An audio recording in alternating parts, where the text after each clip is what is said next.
అన్నాను. నేను చెప్పే సాక్ష్యం ఏంటంటే నాకు అసలు చర్చి తెలియదు. మా పిల్లలు పక్కనప్పుడు మా సంగతి చెప్పింది. ఆ చర్చికి తీసుకెళ్తే పాస్టర్ గారు ఫోన్ చెప్తే అసలు ఏదైనా తగ్గిద్ది, మేము ఫోన్లో చేసినా తగ్గిద్ది అని చెప్పింది. నేను చాలా నమ్మకంగా అతని దగ్గర నెంబర్ తెచ్చుకుని ఫోన్ చేసినప్పుడు నా బిడ్డకు ఫోన్లోనే స్వస్థత కలిగింది. అప్పుడు మళ్ళీ ఆదివారం ఇక్కడ తీసుకొచ్చా, ఇంకా చక్కగా ఇంకా స్వస్థత కలిగింది. నాకు నమ్మకం వచ్చింది ఈ చర్చి కంటే ఏదైనా జరిగిద్ది, ఈ చర్చిలో ఒక్క వారమైనా వెళ్తే నా స్వస్థత వచ్చింది అనుకున్నాను. ఈ చర్చి వస్తానే ఉన్నాను, 7 నెలలు మళ్ళీ వస్తున్నాను. అప్పటి నుంచి నాకు ఎంతో సంతోషంగా ఉంటుంది నా కుటుంబంలో కూడా. మళ్ళీ పోయిన వారం ఏం జరిగిందంటే మా అమ్మాయి శనివారం రోజు బడికి వెళ్తున్నాను. బడికి వెళ్తుంటే సైకిల్ గుద్దిందంట. సైకిల్ గుద్దుకుని పిల్ల కళ్ళు తిరిగి పడిపోయిందంట. ఏడ్చుకుంటూ ఇంటికి వచ్చింది. ఆ తైలం వృత్తి నేను మోకాలకి, నేనైతే మోకాలు పగిలింది అనుకున్నాను. ఆ తైలం వృత్తంగా నా బిడ్డకి తగ్గిపోయింది. నా కుటుంబంలో ఎన్నో సమస్యలు వచ్చినప్పుడు కూడా నాకు ఎంతో మేలు చేసేది. పాస్టర్ గారు నా ప్రార్థన చేసేవాళ్ళు, ఫోన్ చేసేవాళ్ళని చేసినప్పుడల్లా ఇసుక్కోకుండా మా కోసం ప్రార్థన చేసేవాళ్ళు. ఆ ప్రార్థన వల్ల నా భర్త కూడా మారాడు, తమ్ముడు కూడా మానేసాడు. మేము పని చేస్తే చచ్చిపోయి కొనుక్కున్నాం కూడా నన్ను లెక్కడతాడు. ప్రార్థన చేసుకోకుండా కొనుక్కున్నావేంటి అనే పిల్లల్ని నన్ను గదుకుంటాడు. నా భర్త విషయంలో కూడా పాస్టర్ వల్ల నా భర్త మారాడు. నా కుటుంబం గురించి, నా గురించి, నా భర్త గురించి, పిల్లల గురించి ప్రార్థన చేయండి.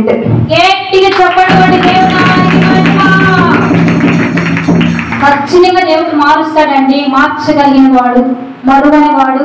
కాబట్టి తల్లి పట్ల దేవుడు చేసిన అద్భుతాలు సంఘ బిడ్డ పరిచయం చేయండి. మమ్మల్ని అందరికీ ఫోన్ ద్వారా పరిచయం చేయండి, మొబైల్ ద్వారా పరిచయం చేయండి, ఫోన్ నెంబర్స్ ఇచ్చి పరిచయం చేయండి.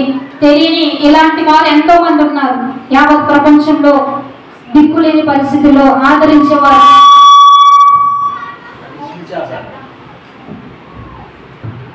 మరి బాగు చేసేవాళ్ళు లేక హాస్పిటల్కి వెళ్తే ఫస్ట్ టైం వెళ్ళినప్పుడు ఎంత ఖర్చు అయిందమ్మా?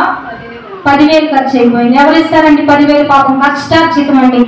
ఎండనక వాననక పడి పని చేసుకొని తెచ్చుకున్న డబ్బుల్ని తీసుకెళ్లి హాస్పిటల్లో పోసిన పరిస్థితులు వాళ్ళకు ఉన్నాయి. ఎన్నో పరిస్థితులు, ఎంతో మంది స్థితిలో ఉన్నారండి. వాళ్ళందరికీ పరిచయం చేయండి, వాళ్ళందరికీ తెలియచేయండి. లైవ్ లో ఉంటున్న దేవుని బిడ్డలు కూడా ఈ లింకులు కూడా మీరు షేర్ చేయడం మర్చిపోవద్దు. ఖచ్చితంగా మీరు 10-20 మందికి షేర్ చేయాలి. మీరొక్కడే బాగుపడటం కాదు, మీరొక్కడే స్వస్థత పొందడం కాదు. ఈ మేలు మీరు అనేకులకు చెప్పండి, మీ స్టేటస్ లో పెట్టాలి. మీ బంధువులకి, స్నేహితులకి ప్రతిరోజు ఒక పని పెట్టుకోండి, ఏసై పని. అందరికి పరిచయం చేయండి. అందరినీ బాధలున్న, సమస్యలున్న వారిని నడిపించండి. రెక్క మరి ఆ బిడ్డను నడిపించింది. మరి తనకు సమస్య వచ్చినప్పుడు వెంటనే మరి ఇక్కడ బాగు చేస్తారు, ఇక్కడ స్వస్థత ఉందని తీసుకొచ్చినప్పుడు ఫోన్ చేస్తే పడిపోయింది ఈజీగా. మరి చీకటి శక్తులు బయటకు వచ్చేసినాయి. చిన్న బిడ్డ, యవనస్తురాలు, దేవుడు ఎంతో బాగు చేశాడు. చిన్న బిడ్డలకి ఏముంటదండి, చీకటి శక్తుల వల్ల బాధించబడింది. మరి మొన్న కూడా యేసు రక్తం రాయిగా స్వస్థత పొందింది. రెండోది తన భర్త కూడా మార్చబడ్డాడని చెప్తుంది.